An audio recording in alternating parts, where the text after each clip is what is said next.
The only place we've seen a revolution so far is at sea, where a nation that doesn't have a full-scale navy with any surface ships to write home about has actually pushed the Russian Black Sea Fleet into the eastern part of the Black Sea. Hello and welcome to Frontline with me, Philip Ingram. Now today, on day 1288 of Vladimir Putin's special military operation or full-scale invasion of Ukraine, we're very privileged to be talking to former Brigadier Ben Barry. Now, to help us unpack the latest military developments, Ben is someone who has decades of experience on and off the battlefield. He's a senior fellow for land warfare at the International Institute for Strategic Studies and an acclaimed author. And a book that I personally like that he's written is Blood, Metal and Dust, How Victory Turned into Defeat in Afghanistan and Iraq, published by Osprey in 2020. Ben, many thanks for being with us on Times Radio Frontline. And I understand you've got another book coming out fairly soon. Do you want to tell us about that as you introduce yourself? Yes, at the turn of the month, a book I've written about the British Army over the last 50 years called The Rise and Fall of the British Army will be published. I'll be doing a launch at the National Army Museum at the end of September. Fantastic. Well, when that comes out, we'll mention it again. Hopefully, if we get you back on again. But getting into the meat of what we're looking at the minute, Donald Trump, in everything that's come out, has effectively said that Europe, you're on your own. He's messing around in the edges and getting Europe to pay for everything. One of your latest IISS papers outlines the immense challenge for European nations. Moving away from relying on US to help defend Europe, or rather than help US to defend Europe while Europe sat and watched. Can you elaborate on this sort of the key military and industrial hurdles that Europe has to overcome to achieve this strategic autonomy? And do you think there's a realistic path in achieving this? Well, we looked at what Europe would have to do if the US withdrew from NATO and repatriated its military capabilities. And yes, there is a big bill, but in our judgment, the bill is payable by Europe if, as it said it's going to do, it increases its defence spending, the core hard military power, to 3.5%. The trouble is, though, that Europe has said it's going to take a decade to do that. If the US walked out of NATO, it would need to start doing that as soon as possible.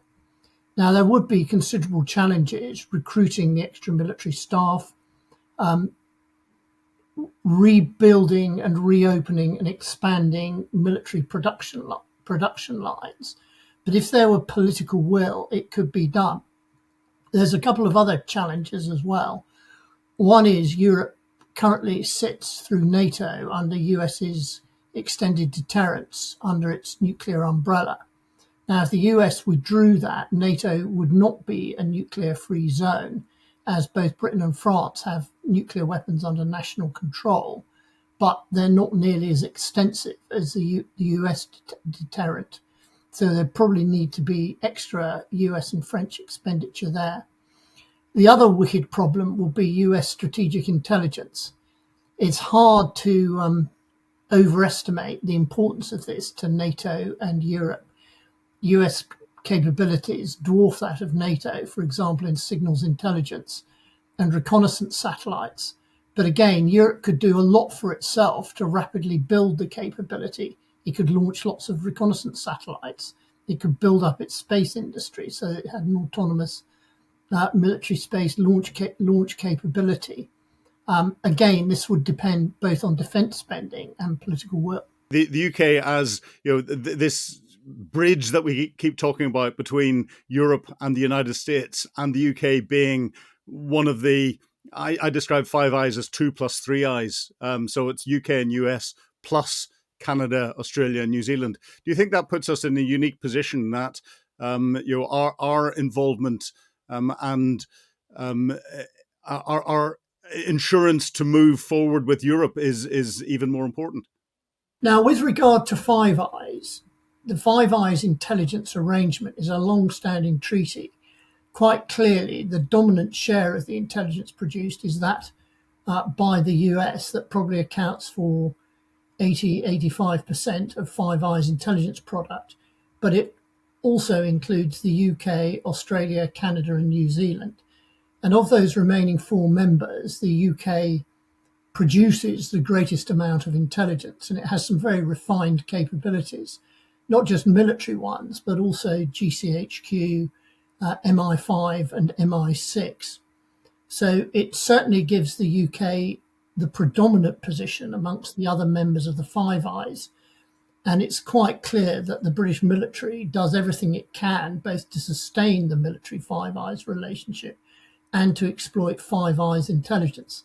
Now, that isn't to say that other European countries don't have good intelligence. They do. France, for example, has very good intelligence coverage of Francophone Africa. But certainly, should the US reduce its military presence in Europe, the UK and NATO would be very, very keen that the UK remained as part of the Five Eyes and was able to find some sort of procedural workaround that would enable it to continue to exploit US strategic intelligence. Looking at where UK and US have been involved beforehand, we discussed this just before we came on air. To what extent do you believe that the Western chaotic withdrawal from Afghanistan emboldened Vladimir Putin and potentially influenced his calculation for the timing of his full-scale invasion of Ukraine? Well, I'm sure it did. We should be absolutely clear that NATO, the UK, and the others of NATO and the UK allies, such as Australia, that fought in Afghanistan were defeated. The Taliban won with very unfortunate consequences for many people in Afghanistan, not least women and girls. So Putin will have looked at this and drawn great comfort that the West was not able to sustain its ally. Now, of course, the West had been, to a certain extent, supporting Ukraine since 2014, but its sanctions on Russia weren't particularly significant or particularly painful. And of course, President Obama and Secretary of State Hillary Clinton attempted to press a reset button with Putin. So you could understand that he was not deterred from attacking Ukraine, because if the West had responded so incoherently to the Taliban's victory in Afghanistan, why would they do any better over Ukraine? Well, interesting. Do you think, you're going back to, you mentioned that period from 2014, do you think between 2014 and 2022 that the West missed opportunities to deter further Russian aggression? And what do you think those opportunities were? Well, I think it did. It imposed some sanctions on Russia, but they weren't particularly strong. Some NATO countries, the US, UK, Canada, sent training missions to Ukraine and provided some military materiel, but it was very small beer compared with the Russian threat. And of course, although the major combat phase of Russia's initial attack on Ukraine ended in early 2015, Russia continued to push at Ukraine in the Donbass, and nothing that the West did stopped them doing that. And in addition, in the run-up to Ukraine, the many Western politicians, including then UK Defence Secretary Ben Wallace, who communicated in public to Russia and also who went to see Putin, did not convince the Russian government that they would take meaningful action if Russia attacked Ukraine. So deterrence failed, and that's a very important lesson for the UK, NATO, and Europe. Putin, speaking at the Shanghai Cooperation Organization Summit this week, thanked the Chinese and Indian leaders for their support and efforts to facilitate the resolution of the Ukrainian crisis. In a speech, he also said that there had been an understanding reached at his meeting with Trump in Alaska, where he said, "I hope moving in this direction, opening the way to peace in Ukraine." Do you think Putin is playing us in the information domain? Do you think he's serious? And do you think Trump and Putin had actually agreed anything? Because this is just Putin saying it to those that are supporting him economically and militarily at the moment. It's very difficult to tell. I think Putin is very clear that the resolution he wants of the conflict is Ukraine's capitulation and acceptance of Russian terms, and a Ukraine that's politically neutered, is no longer independent, and is not travelling in the direction of NATO and the EU. So Ukraine would end up as something like Belarus. And he's made that very clear in all his statements. It's very difficult to know what the truth is about any understanding he made with President Trump. There's certainly been times during the US negotiations led by Trump and implemented by Mr. Witkoff that it appears they're talking at cross purposes. And whether there's a mutual understanding done privately and secretly, we can only speculate.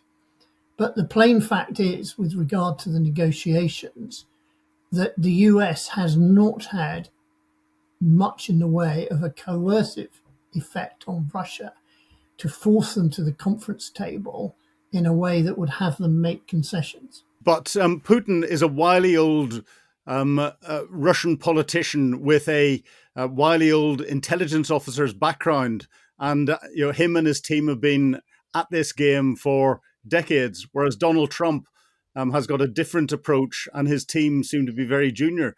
Do you think Putin is using all of his wider skills that he's built up just to play Donald Trump and to try and manipulate everything that's going on so Putin can try and continue to achieve his ultimate goal of destroying Ukraine? Yes, it does appear that Putin's team is very professional, that they know what they're doing, and that Putin benefits not just from his KGB experience as a human intelligence operator, where he will have learned how to manipulate people through both flattery and threats, but also he's got the whole resources of the Russian Foreign Ministry. They're experts on the US. They're people who have been profiling President Trump and the other US negotiators. And he's also got the whole expertise of the Russian intelligence apparatus. All the signals being given out by President Trump is that he's choosing not to use similar resources of the US government, the staff of the National Security Council, the military, the intelligence agencies. And look, there's a very interesting contrast here between the role of the US trying to end the war with Ukraine and the role of the US in its decisively ending the role in Bosnia. Now, around the table at the Dayton Agreement was an expert, barnstorming US diplomat leading the negotiations, Richard Holbrooke, who'd effectively been special representative for Bosnia for over a year, and he was an expert on it.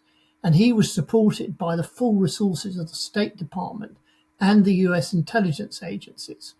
Also in the room at Dayton were delegations from the UK and France, headed up by senior diplomats, but with powerful military teams and fully supported by their intelligence agencies. So what we saw in Dayton was the US and its allies trying to maximising the chance of thrashing out a deal, whereas those factors just don't appear to be in play in the US government's current effort. No, I remember Dayton very well and the negotiations that were going on there, because I was intimately involved in the NATO planning for the ground operation. But coming back to the tactical situation that's going on the ground, we're seeing a change in tactics.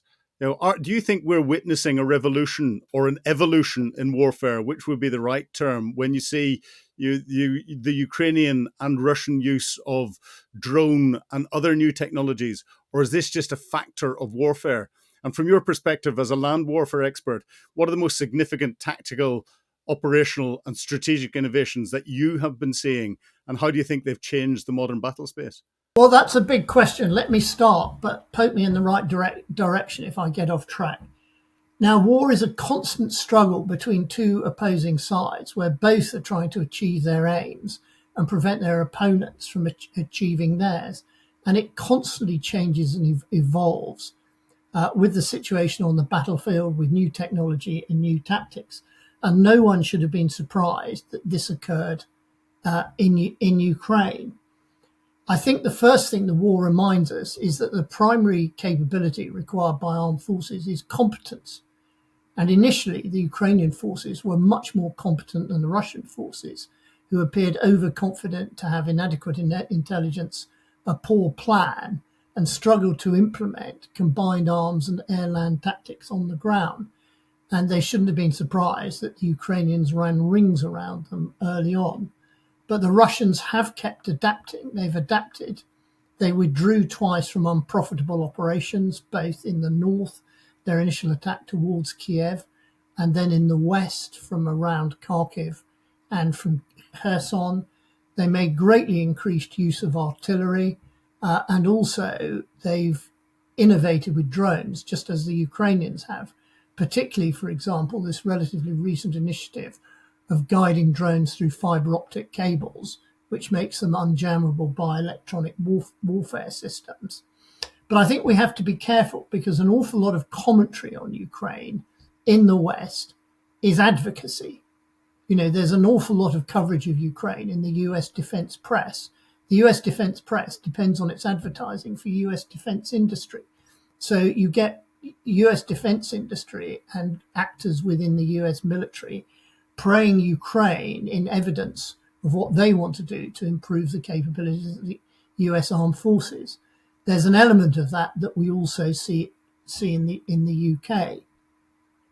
I think we've certainly seen a rapid evolution, and clearly unmanned systems, both drones in the air as part of the land battle, and particularly the use of robotic, autonomous and drone systems at sea, have had a significant effect.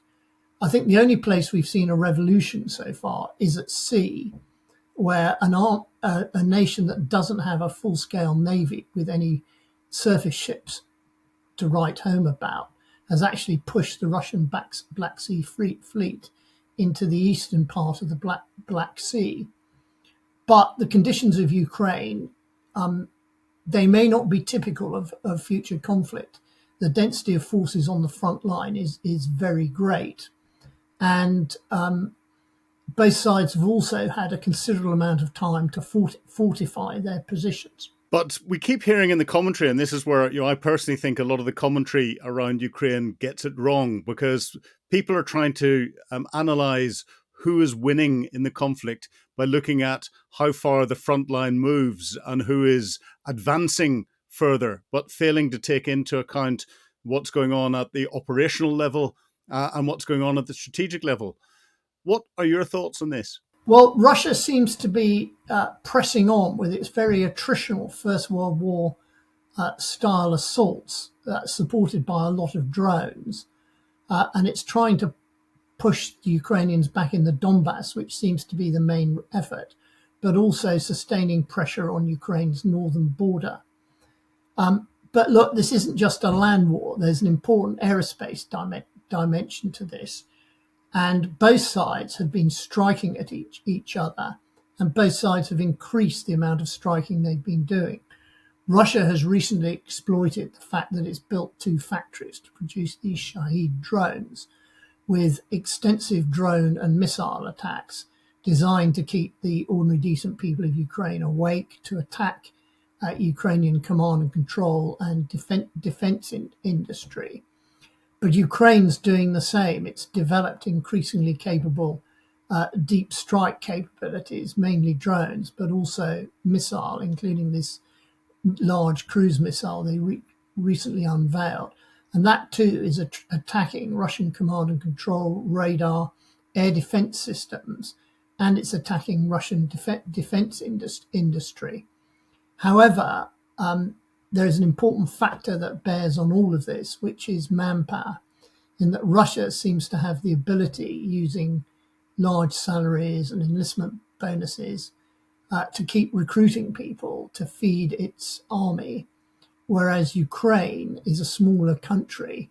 It's also using conscription, but its conscription is very limited. It isn't conscripting people under 25 for reasons which it's explained.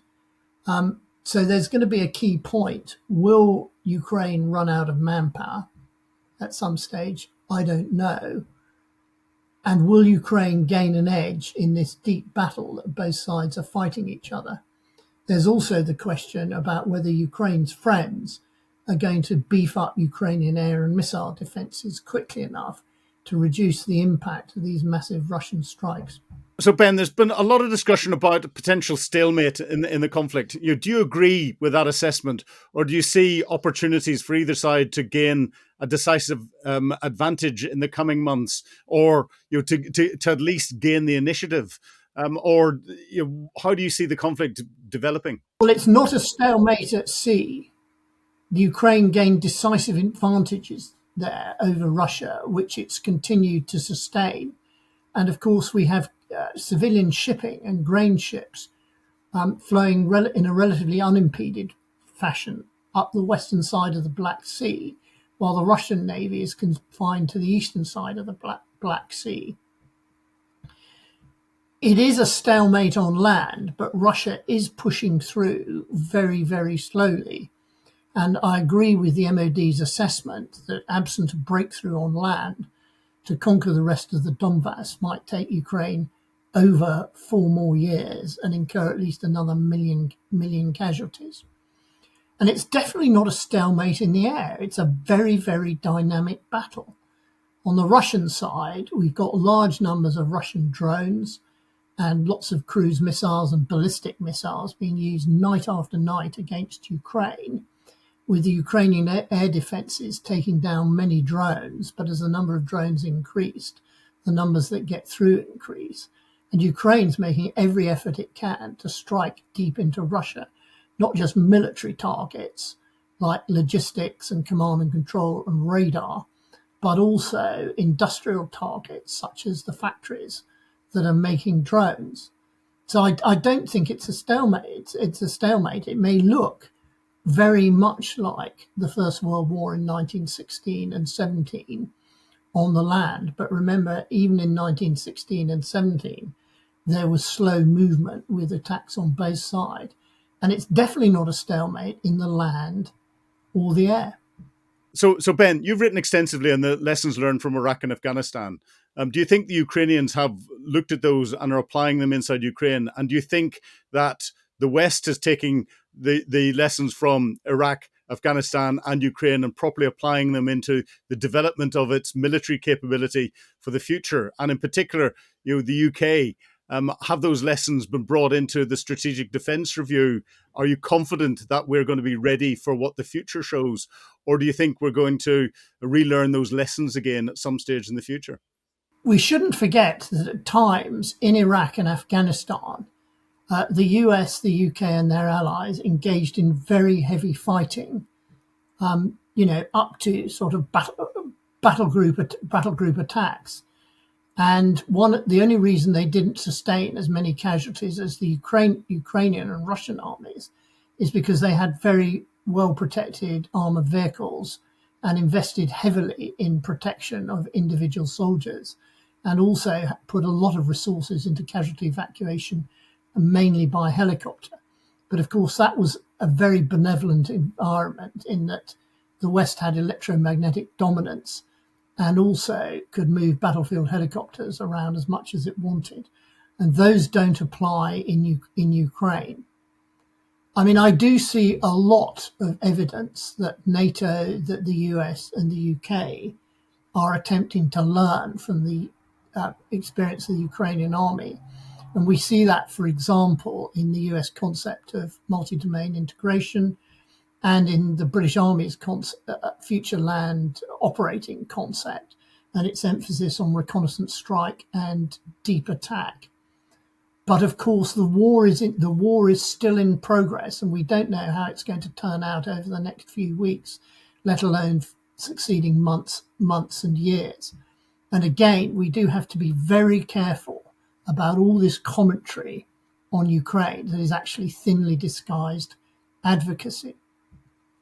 But look, there's an important strategic lessons here, which I'm not sure have sunk in. The lesson from Afghanistan is that the West failed. And what I don't see in the UK, the US, or in NATO is any significant effort since 2001 to understand why they failed and learn the lesson. And if you take the UK as an example, the House of Commons Defence Committee recommended that there was an inquiry about the Afghanistan war using the same sort of approach and importance as the Iraq inquiry. That was given a stiff ignoring by the Conservative government, and the Labour Party didn't push for it either. Now, the cynic would say that's because both parties would have something to lose reputationally by an Afghanistan inquiry, exposing their inadequate leadership and resourcing of the armed forces for the war in Afghanistan, particularly the early parts. The other key lesson, which does seem to be addressed in part, is that there wouldn't have been a war in Ukraine if deterrence had worked. If the West had convinced Putin that it was serious about supporting Ukraine, had convinced him that they had credible intelligence and proof that Russia was preparing to attack, and had convinced him that the cost of continuing to attack Ukraine would be a cost that Russia as a country couldn't bear. And of course, that relates to the war at the moment, because one way in which the war might be ended were if Putin and his inner circle became convinced that the cost was greater than they could bear. But we haven't seen that happen yet. And I don't think there's been enough analysis about the failure in deterrence of Ukraine and what that means for future deterrence by the US, the UK, and NATO. Well, Ben, on all of those points, I have to agree with you wholeheartedly, but it's been a real pleasure talking to you today on Times Radio Frontline. Thank you. You've been watching Frontline with me, Philip Ingram. If you'd like access to exclusive content, please subscribe to Times Radio membership and watch us on YouTube. But you can now get us as a podcast wherever you get your podcasts from. And don't forget, you can also listen to Times Radio for the latest updates on global affairs and read about them at thetimes.com. Thank you.